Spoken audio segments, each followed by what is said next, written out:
আচ্ছা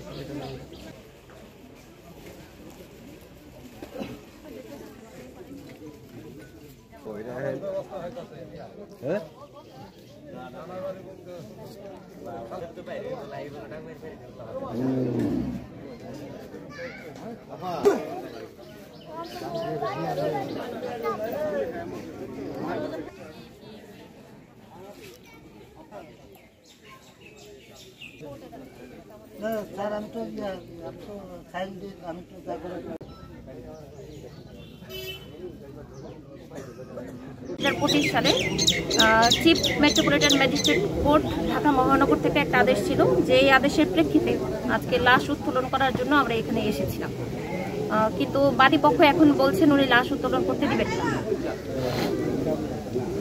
এখন আসলে এই বিষয়ে আমার মনে হয় বিজ্ঞ কোর্টের পরামর্শ নিলেই সবচেয়ে ভালো হয়।